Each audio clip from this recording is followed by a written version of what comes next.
Good morning, everybody, and welcome back to day 2 of the Spring Spectacular. I'm Tom Vassell, and I would like to welcome all of you here.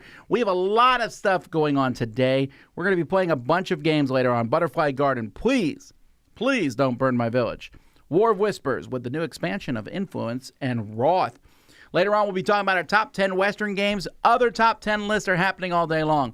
Also, this series is sponsored by the World Series of Board Gaming, and you should go to World Series of Board Gaming. We're going to talk about that in just a second, but I also would be remiss if I did not say today, April 1st, is full of garbage. Do not get on the internet. Waste of your time.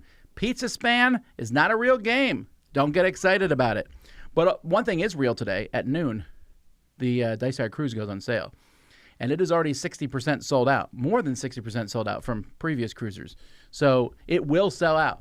Do not delay. That's at noon Eastern Standard Time for the Dice Tower Cruise. But let's talk about the World Series of Board Gaming, and for that, we have brought in special guests who we're going to put through the ring. No, we're just going to talk to them here. I'm going to let you both introduce yourself. Go ahead. Hi, I'm Cliff, and I won the Gaia Project ring in the first year of the World Series in 2022. My name's Mike. I won the Wingspan ring in 2023. Okay, so two very, very different games. Gaia Project being possibly the heavy. Well, I should say possibly. It is the heaviest game. Yeah, it was the best ring to win, for sure. You can say that. No, Wingspan is because everybody competed for it, and everyone actually knows my game. That's true. Well, no, Gaia, I mean, yes. But now they're going to phase out Wingspan, put Finspan in. I hope not. Birds are better than fish. That's not true. Although Finspan's a great game. It's a much more forgiving game, so I would think Wingspan would probably make the better. Who knows? We'll find out in a year or two that several of the fish are imbalanced, and then he'll release a update kit for that. So you said you won in year 1, and you won in year 2. Year 2. All right, and they're going to be playing games with us today, and you're going to watch them whoop up on us as we play through different various games. But let me talk about gaming. So I'll start with you, Cliff. What got you into board gaming in general? I actually have had a lifelong passion for board gaming. I started playing as a teen. I love board games, and then when I became an adult, I didn't have anything I wanted to do or that I was good at, so I just bought a game store, and now that's what I do. So it's just a lifelong passion and hobby. What game store and where? I own Rook's Games and More. It's in Bozeman, Montana. Is it the only game store in Montana? It is the only game store in Bozeman. There are other game stores in Montana. You're about an hour and a half away to the closest one. The only reason is I'm still a little bitter. Miami's population is bigger than Montana's almost. Yeah. And yet we have, no game stores. Really? We have some small ones. Roy Canada has some games at his store, and Cool Stuff sells Magic, and we have Barnes & Noble. And then after that, there's not much left. Yeah, we have a Barnes & Noble, too. That is not quite a game store, in my opinion, but... hey, we take what we can get. Exactly. Yeah, if that's your third option as a Barnes & Noble, that's a rough option here in Miami. Yeah, well, it's better than it used to be, though. They really do have a decent selection. Not as good as yours, I'm sure. All right, Mike, what about you? I grew up playing board games with my parents, card games, board games, all the stuff, like traditional games.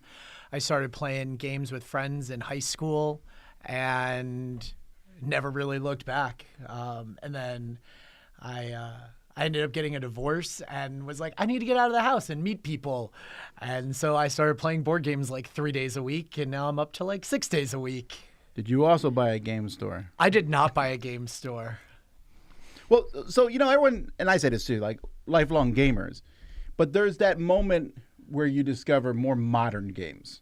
So what was that for each of you? I'm not even talking about, playing Axis and Allies as a kid or whatever. I'm talking about the modern gaming hobby. That's a good question. Definitely rings home. You said, not what was Axis and Allies, but definitely Risk when I was a kid got me the initial hook. And then maybe Vampire the Masquerade board game was the first one that really latched into me. Oh wow, there's an extra layer beyond life or Risk and those kind of things. It was an intrigue based territory control game, a lot like the Vampire world is for most of their stuff. And that got me into seeing games at a different level and enjoying a lot of different types of games with different aspects than just roll some dice and see where you land. What about you? I definitely. So I mean, I played a ton of Axis and Allies, so much so that we started homebrewing rules and stuff like that. But then it was definitely Catan. I mean, we played tons of games of Catan, and then the expansions and all of that. And so I mean, it was definitely. I mean, I think most people think of Catan as one of like the OGs of breaking over into the Sure. new section. When I tell people that I play board games, I'm like, "Have you heard of Catan? That's what I played 20 years ago, and now I've moved on from that." But that's where I started. Well, I mean, there's no question. I just taught it to my kids actually, and they're like, "We've heard of this one." I'm like, "Well, you should have. You know, your dad's a dice tower." But yeah, it's interesting. I think Catan and Magic the Gathering had kind of a very strong effect on the hobby. Also, the rise of the internet, all those things combined. But there's a big jump between doing that and then playing competitively. So, what made you go to the World Series of Board Gaming? I went to the World Series of Board Gaming because I wanted to win the World Series of Board Gaming. I wanted to be the best gamer, and this was the format I had heard about, that's where I could do that. I was super intrigued. I actually had a friend who came into my game store, and he plays on Monday and Thursday nights when we play board games. And he's like, "Have you guys heard about the World Series?" It was about a year before it was starting.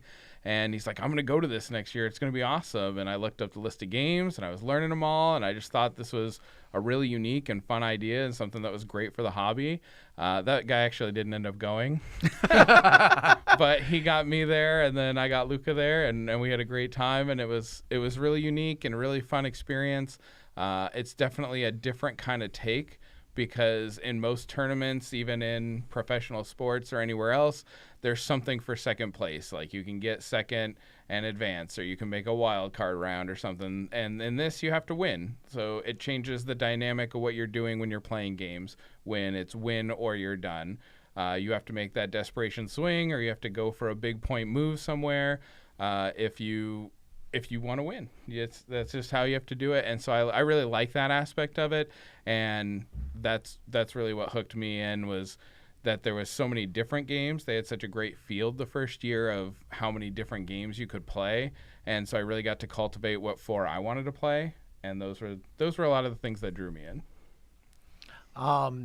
So I heard about it the first year, and I really wanted to go the first year, but the timing didn't work out for me. And mine was also like, I saw it online, and I had friends who were like, "You beat us all the time, so let's go see where you are against other people who also win all the time." And so that's kind of what I did, because I really wanted to see, like, I'm like, am I good because I'm just better than my friends, or am I actually good at this? And apparently I'm actually good at this. So, like, I got this. Were you confident going in, or was it more like, well, these are people who are on a higher level as me? For me, I practiced all year for that first year. I learned all the games. I played my games every single day. I took it very seriously. I kind of thought that's what everyone was going to go in with, the mindset of like, I'm trying to win this thing, and I want to know that I'm the best, and I want to prove that I'm the best. And so when I got there, it was all like normal. It was all types of board gamers. There were people who had practiced as much and had played all the time and who were going to be really fierce competition. And there were people who were like, I like this game and I want to play it, and then I'm going to go play in the big open gamer library. And so it was for a lot of different people. That caught me a little off guard. But at no point was I nervous. It was such a welcoming and friendly community. It just felt like playing games everywhere else that I play games. And so that was so comfortable and refreshing. And then when I won, I was so excited and happy. And but the reaction from my co-players who, had come really close and had played really well as well, and they were so supportive and friendly, and they were willing to help me learn, the next games that I had to play. It was just such a great community. So I was never really nervous, and then it still exceeded my expectations from a community standpoint. Yeah, I will definitely double down on, like, the community there is fantastic, both in the competitive side but also the open gaming side. It's shocking that we're all there. We're all super competitive people. We all are playing to win, and yet it's also really a friendly environment. It's a really, really cool dynamic. But yeah, so I mean, I was a little bit nervous. I was the other side of cliff. Like, I showed up because I was like, I've played this game. I'm pretty decent at it. I will show up. Most of my games I'd only played a dozen, 15, 20 times maybe. I definitely was not practicing every single day. I lost first round of my first 3 games. So when I went into Wingspan, I was like, well, it's been fun. I've had a great time with everything else. And I'm still going to totally come back next year because it's such an amazing environment. And then I got a little bit lucky and went on a tear and won a ring. And so now I'm like, well, now I'm definitely coming back. But yeah, it was a little bit nervous, but more my own nerves than because anybody else was putting anything on. Yes, you win the ring. You go through, and there's 4 games. If you haven't seen this, you play in 4 different games. So it sounds like you were even on all 4 games in a sense, and Wingspan happened to be the one you won. Were you assuming Terra Mystica was your best game, or did you think you'd win one of the other ones? Gaia Project, if you had asked me beforehand what could I win that I'd be the happiest with, it would have been Gaia Project. If you asked me which one I thought I was going to win, I really thought I was going to win Dominant Species Marine. I don't think anybody else had as many plays of Dominant Species Marine. It's not online anywhere, and I made my friend group play it so much they all hated the game by the time we were done practicing it. I knew it in and out. I really thought that was going to be a game that I knew better than everyone else. And then I thought I was really good at Splendor, too. I thought I could play that game at a high level and play well, but I only practiced at 4-player, and the player count you can't control always, and so I got put at a 3-player Splendor, which for all my practice was not helpful because I had never practiced 3-player, and that's just a little bit of a different game, and now that's where I lost. There's a tip for you that watching. Prepare for all player counts. That is good advice. Yeah, they were playing head-to-head Azules and Cascadias last year, and that really does a 2-player game of Azul compared to a 4-player game of Azul is a completely different game.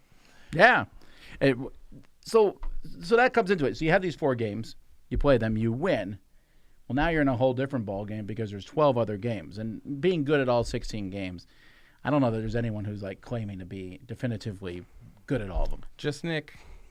Just Nick. Yeah, but even he hasn't yet to win the top prize. That is true. Yes, he's only beaten me like 12 times out of 13 games, but I won the Ticket to Ride. That was the most important. But when you get to that second ring and you're playing through these other games, do you have ones that you don't want to play? I mean, because we all can. You can. If you get to the final, you can pick one. But that second one, you don't know what it's going to be. So I mean, like, I was really lucky that my year, because they drafted me into whatever game I was going to play, and it happened to be Arc Nova, which was the game I had signed up to play. And so, like, I literally yelled in the back. I was like, "Yay, I know that one!" So I didn't have to stay up all night memorizing how to play this game. But back to the community, it's like if you win a ring and you get stuck in a game you do or do not know, there's just like you walk into the room and you're like, now what? And you just get inundated by people, prior winners, people who made final table that year. Here, let me tell you everything I can tell you, because we all want like the best competition possible and not just you to show up and just get slaughtered in anything. And like Yuka, who won brass, beat me in that game of Arc Nova, and it was his first game of Arc Nova, but he stayed up almost all night with Nick. God bless Nick and his all-night cram session. I'm not bitter about that at all still. Thanks, Nick. But like taught him everything he needed to know, and then he won, and he's like, cool, now I can play Arc Nova. And it was this is honestly the only tournament I've ever heard of such things happening. Like Magic the Gathering, if you get beat, they don't then be like, here, I'll help you against the next guy. They're done. They go home, or they might stick around and watch. Yeah, it's a unique environment and it's a unique system. I know a lot of people actually get turned off by the 16 game thing. They're like, well, I'm really good at these 3, but I don't want to have to play a game at the semi. I promise if you win a ring, you'll be happy to play whatever game they put in front of you at a semifinal. It's a really good time. And same thing, year 1, I got put into Ticket to Ride. I hadn't played Ticket to Ride in about a decade. And there were so many people that were just willing to come up and be like, I came for Ticket to Ride. I came because I love this game, and this is how you play it. And me and some of the other people that were at the same semifinal just sat down and learned as much as we could. And then we all just kind of took different paths on for me, I went upstairs and I just played it on BGA pretty much until we played the next day. And the next morning we came down and I just had played it through the whole night.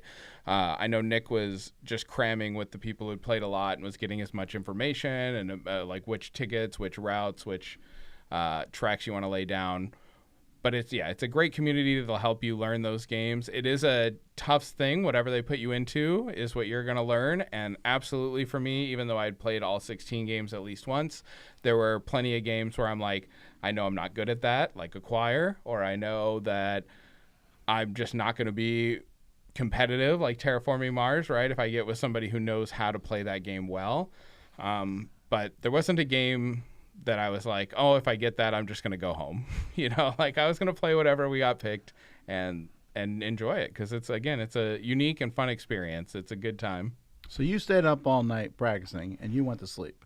I tried to go to sleep. I stayed up and studied for about an hour with them. So like my game, I was on day 4. So I walked out of a game of Wingspan so I started 9 a.m. that morning playing games of Wingspan. Every game was 2.5 to 3 hours. My last game started at 9 p.m. We were done at like 12:30 or 1. I walk out. I'm still dealing with like, I can't believe I just won.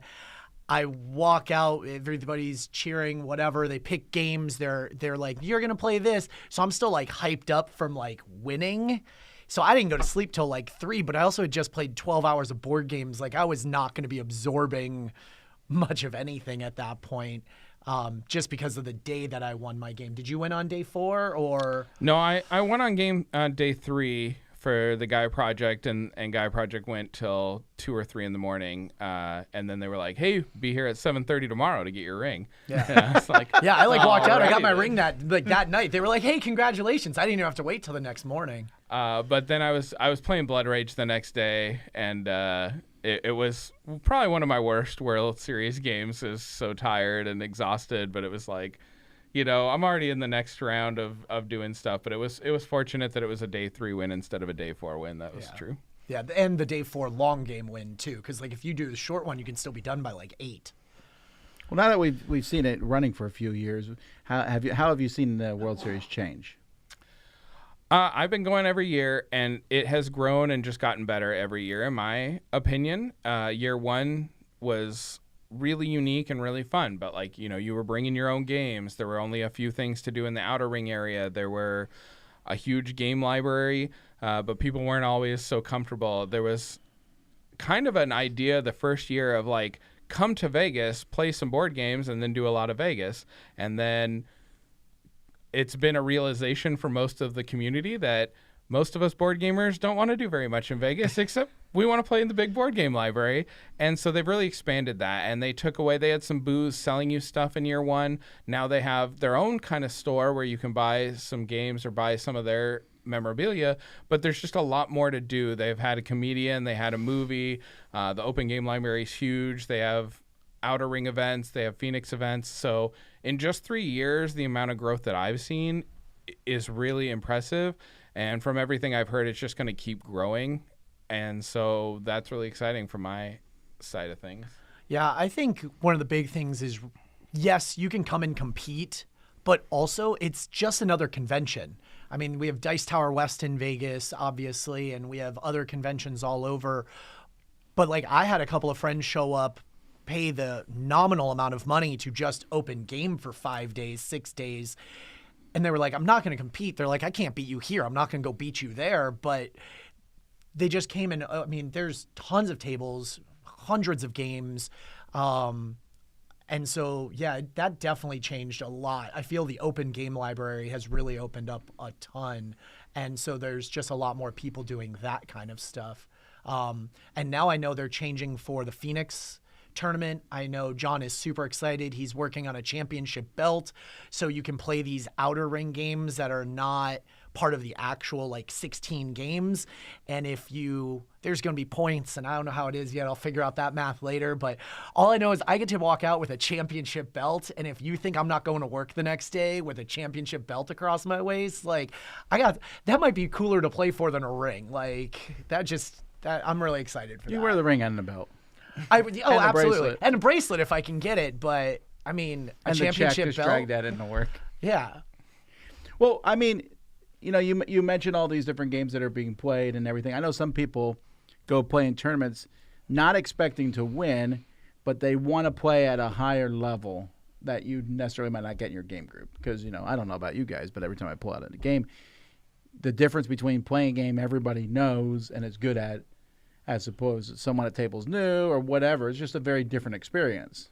And yeah, everyone has those casual, loopy people who like just to play games for fun, and sometimes it's fun to play against people who are taking it seriously. Not so seriously that it's problematic, but just at a serious level. And so you've seen that there.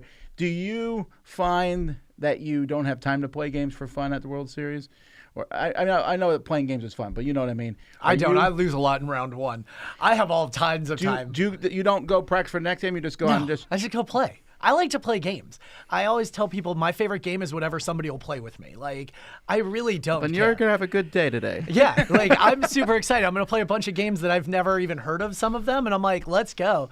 But, I mean, so I've played 8 games. I've lost first round in 7 of them and won 1. And I walk out, and I'm like, well, that was fun. And I take a look around, and they're like, player wanted. And I walk up, I'm like, hi, I'm Mike. Can I play? And they're like, sure, let's play. And so then I just sit, and sometimes they're looking for teachers of different games. I'm like, I've played that. I can help you out. Or I've always wanted to play this. And it's truly just a really cool community, because I went by myself the first year, and I was like, I don't know anyone. But everybody was like, hi, how are you? And I was a nobody the first year because I hadn't won a ring or anything, so I couldn't walk up and be like, can I play? Like, they didn't know me, but everybody's like, yeah, let's play. There are so many people who haven't won a ring and are awesome gamers. That's the first step. For me, I find that no matter what, I don't get to play enough games, and that's probably just more of a personal problem. But I have gotten to play quite a bit of gaming in the open library, even being pretty busy during the tournament. And touching on the other point where when you play with your classic game group and you're like, man, I've played this a couple times, I've really enjoyed it, let's get it on the table, but there's always somebody learning. There's something to it with the World Series where all 4 people know the game pretty well and you can expect a high level of play for the most part. That definitely gives you a different feel and a different take on the game. It's not always easy to read what everyone's going to do when you come from a gaming group of this is how everyone plays there, and then you go into a competitive environment and you're like, well, usually I do these things. Do I do them because they're good and I think they're good, and are these other people going to do those things too, or are these other people going to play in a different manner? And so you can learn a lot of things. You can learn about your own game, and you can probably level up at whatever game you want to get better at. It's it's definitely just a unique experience. And like I said, because you have to win, it makes you play maybe a little more desperate or puts you in different positions. Sometimes you feel like you're running it and you're like, I'm in a good position as long as, I know these little tiles that'll probably come out will help me. I'm feeling good. Like, oh man, I really need a bunch of yellow to come out of the bag this time because that's what I need to win. So you have to analyze and see where everyone else is at. But for me, it's exactly what I'm looking for, to play with the highest level gamers. And even if I lose to them, they're so friendly and they're so nice. And whether you win or lose, the community's so supportive. And then, for me, there's always plenty of games to play when we go out into the open library and people to play with. It's also really nice because, and I totally just lost my train of thought.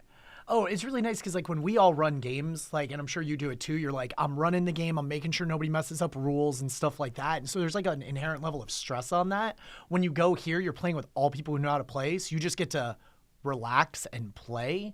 And that's kind of nice, too, to play at that level and not have to worry about babysitting somebody. Yeah, you're focusing on your own game and making sure that your own decisions are the best they can be. Do you feel the level up from round to round? Oh, yeah. Yeah, for the most part, obviously there's anomalies where it's like, man, I got a really tough round 1 table. And sure. Maybe it was a little, but yeah, you can tell everybody that's won in round 1, and then especially by you get to a semifinal and then you get to a final, it's like, yep, these people all know this game really well. They know what they're doing. I always feel a little like like, because I practice so much and I need a lot more playthroughs, I don't have the natural skill that some people have where they're just like, oh, sure, I sat down, I played that once and I got it. You know, I have to play the game 30 times before I'm really figuring it out and getting it on a good level. And so when I sit down at somebody at a table and I know they're really good at it and we're playing at a final table and it's clearly been a level up situation and then they're playing perfectly and they're like, yeah, this is my 8th game. I'm like, you're good at this. You've got a knack for it. But it's great because all skill levels, like I say, I don't have the natural skill that I can just sit down and play any game and pick it up immediately. I practice it and that's how it works for me. And for other people, it's a natural feel or it's just, this is a game that clicks and you can, whatever works for you, you can do. And whether or not the World Series is like how you enjoy playing competitive gaming, or if you want to play the casual version, like it's a dice tower and just go play open gaming for 5 days straight, I think that's really fun also. So there's it pretty much, if you like board games, it's a good event. Now, what is each of your favorite games? Gaia Project's the only one anyone's paid me $10,000 to play. So that's usually my favorite. But I do love the Axis and Allies. Britannia is probably my favorite game. Really, Britannia? I love Britannia. You don't find that it's rote after a while, that there's things you must do? That's the biggest complaint I've heard people, not me, say. Yeah, it's definitely there's every faction wants to do the same things to score points. What I find so intriguing about it is it's a 16-turn game.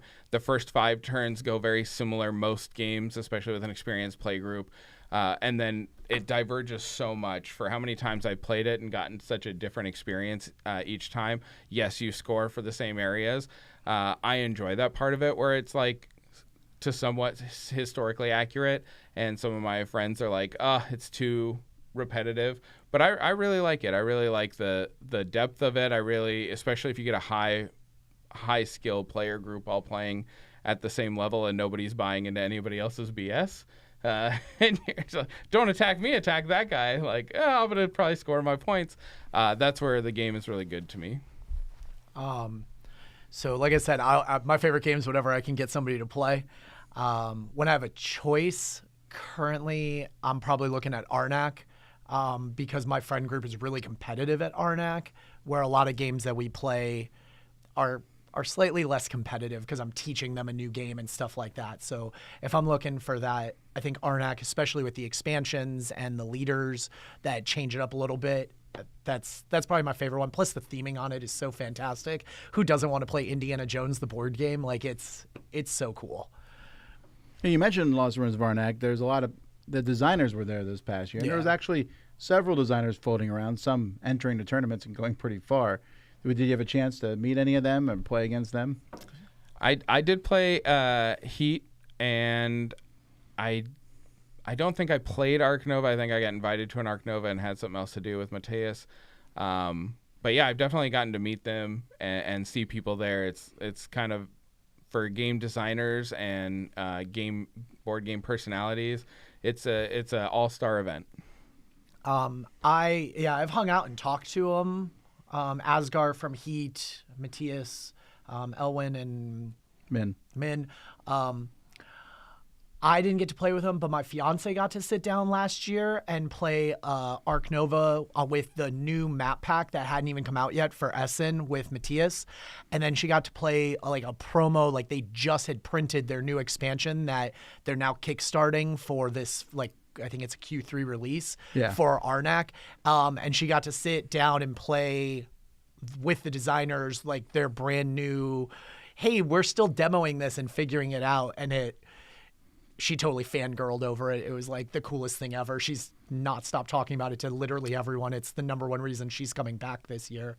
But I love that they keep talking about getting more designers out there, and that's just really cool to be like, your game's great. Like, you're getting to watch it played competitively, which I have to imagine is like really cool for them too. But like Asgar was talking about his next expansions for Heat, and he literally just sat out there, and every chance he got, he was like, you want to play Heat? And it was like, yeah, let's go play Heat. Like, that's great.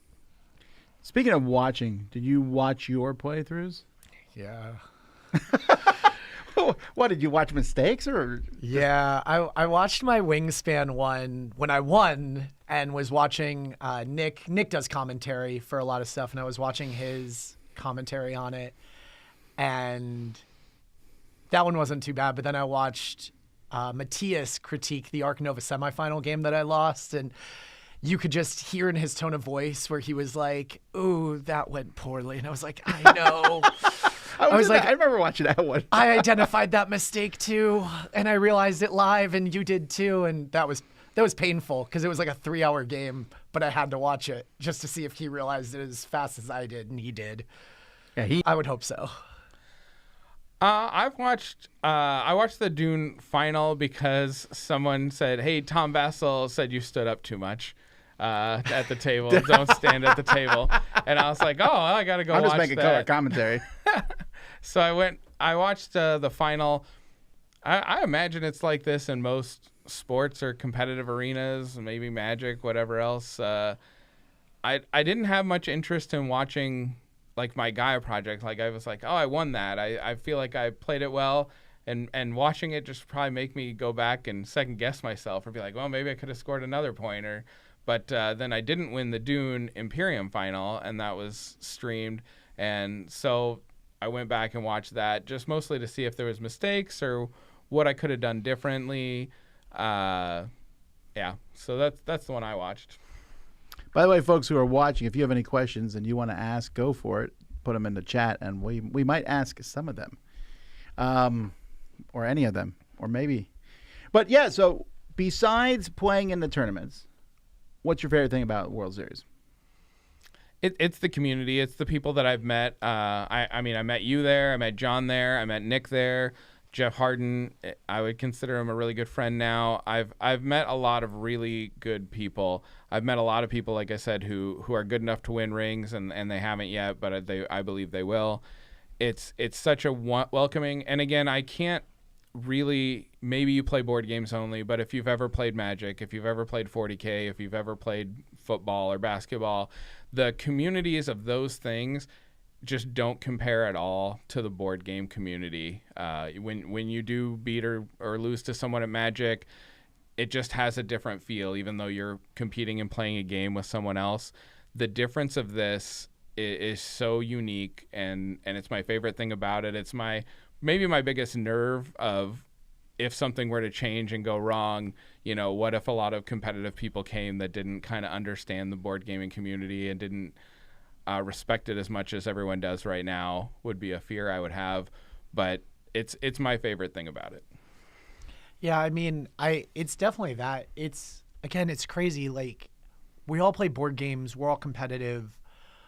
But yet there's like a respect and understanding of respect the sport is not the right word, but respect the activity. There's no cheating scandals or anything like that, although it would be plenty easy to do that kind of thing, but nobody does it because we don't. The only other activity I've ever done that has this kind of open, welcoming community where they're all genuinely happy for you is Ultimate Frisbee, because that's another one that, like, you kind of call your own shots, you call your own fouls, there's never a ref, and that's kind of how board games is. Like, you all just kind of sit down, you agree to a set of rules, you're like, this is how we're going to play. From a speed standpoint, or are we going to sit here and help people out and make sure you don't miss like a trigger in Arc Nova? And a lot of the games, they're like, hey, you forgot your $3. And it's like, hey, cool, thanks. As opposed to like, I saw that you forgot your $3, but I'm not going to say so. Like, everybody wants to beat you on your best day, not because you messed up. One of my tables even had something where they were like, oh, I didn't mean to do that. Can I undo this? And it was like, yeah, like nothing, the board state hasn't changed. So by all means, like undo that, realize you want to do something different. And I've met people there too. I'm actually going to Denver with to stay at a couple's house this summer because I met them there my first year and they were like, hey, if you want to come out. So I'm going out to Denver for a week and staying in their place for a week. And I know there's people in San Diego. Jeff and PJ have been like, hey, you want to come out? So I might try to see if I can get myself a cheaper beach vacation this summer. But the people there are ridiculously friendly. It is interesting you bring that up about the you might miss that $3 or whatever. When we play games live people notice every mistake you make. It just happens, right? People are like, oh, you did this, and then you feel pretty stupid. But what most people don't realize is they make mistakes in every game. I think you notice it more in a competitive situation or stream situation because there's more people watching. Have you ever played a game and realized that you've missed a rule 20 games in?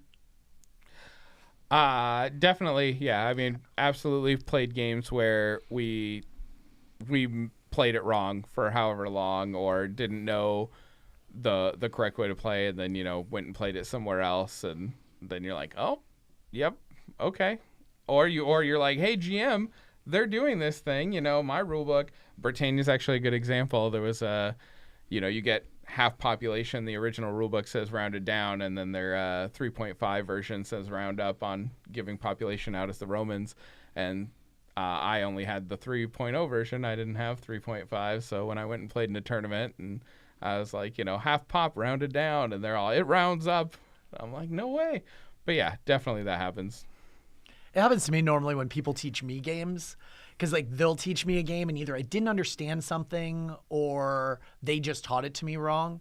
And then I go and I teach a bunch of people, and then I go play with somebody else and they actually read the rule book and they're like, this is wrong. And I'm like, I do now. Thanks. And then I have to reevaluate how that goes. I can't think of an example right now, but I know it happens all the time. I think the best example that most board gamers are going to relate to is how many different versions of Monopoly have you played where free parking, or I landed on the go space and that pays something extra, or whatever rule my group has decided that never was actually a rule but has been made up somewhere. Well, what about, forgetting rules, what about strategies? Have you gone in a World Series, played, and come back and said, well, I'm never going to play this way again? You saw someone do something and didn't realize, like, for example, I can't do it, but the way people play Splendor at the World Series, I said, I didn't even know people played that way. It kind of blew my mind. I won't do it that way because I'm just not going to. But I could see if I was trying to be good at it, I'd be like, well, now I'm going to play a completely different paradigm shift. I have not had a game like that at the World Series. Because you're the one teaching other people how to change their games? I definitely, year one in Splendor, I won, playing the hardcore way where you reserve high-level cards, and it wasn't as known then, but it was something I kind of stumbled into, and some people clearly knew, but not everybody knew. And I played that way in round one, and I got to my 15 points, and I think the next highest score was 6.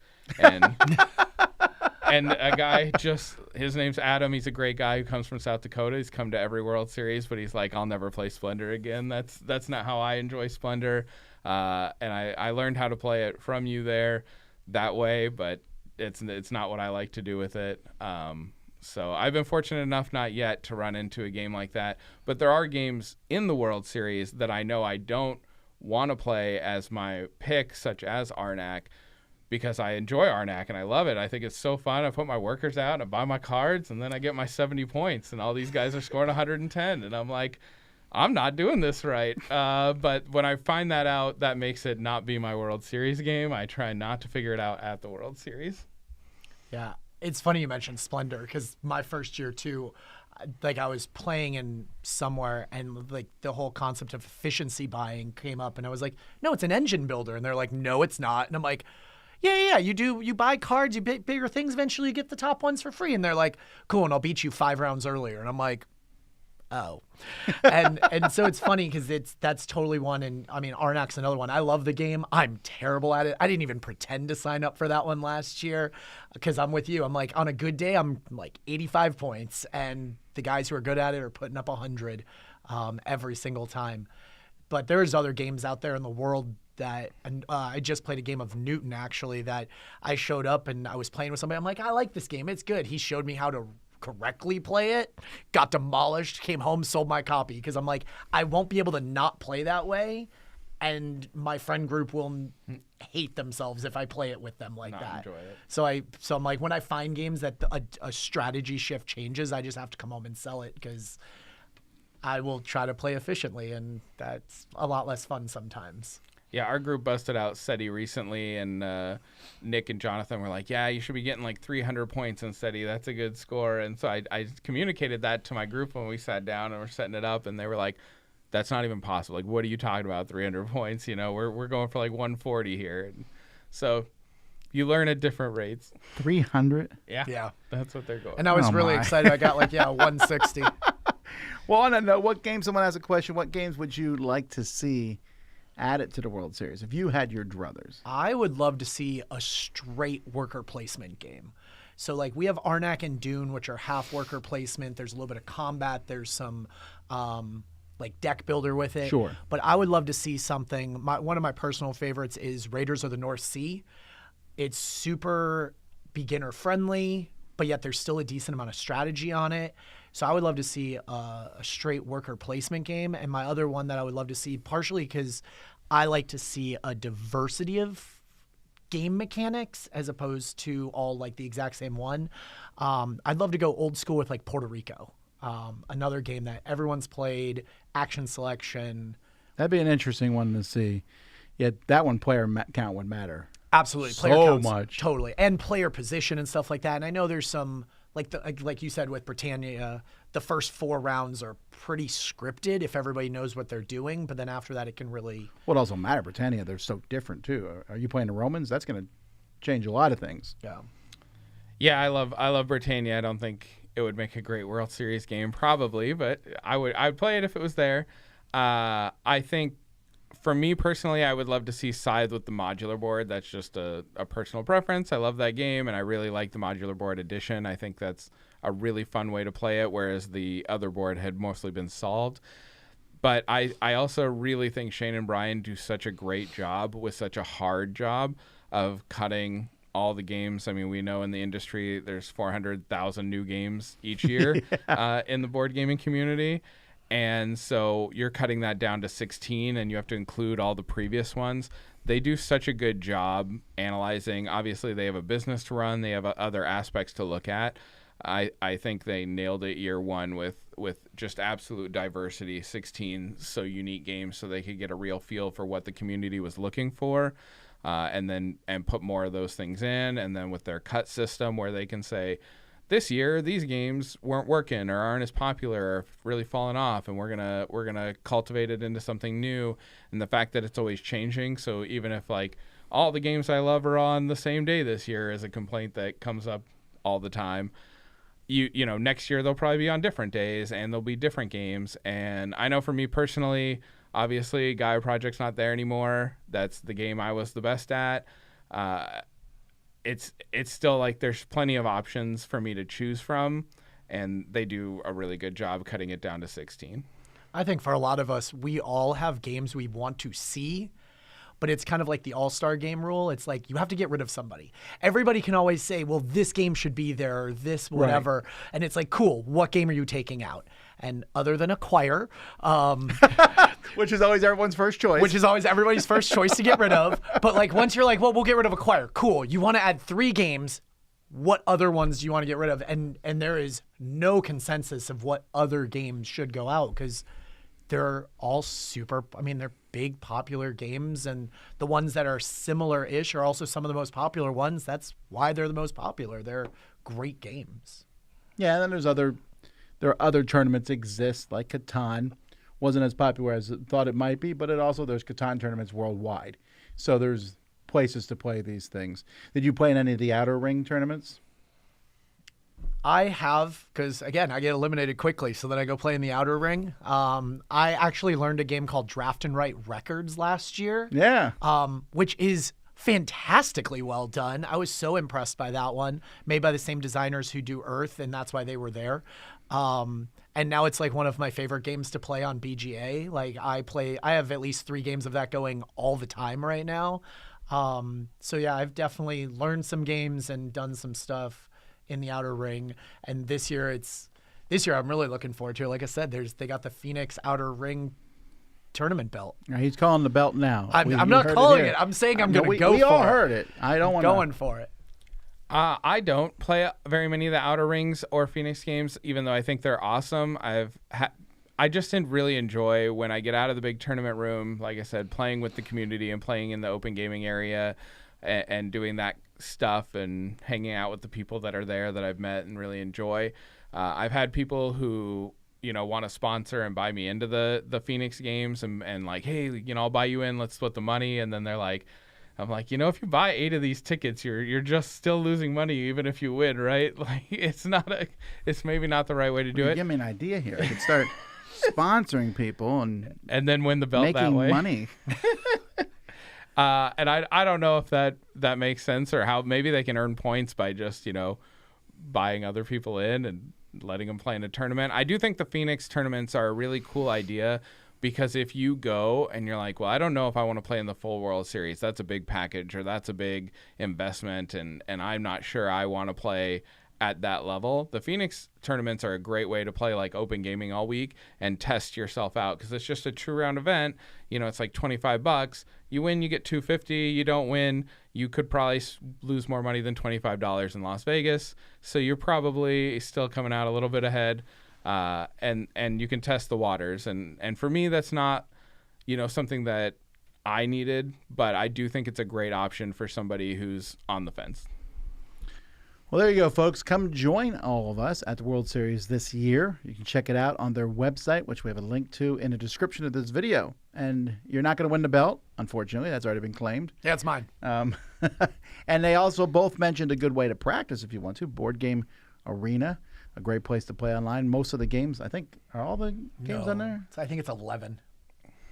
Yeah, a lot of them. I heard Board Game Arena just hit 1,000 games on the website now.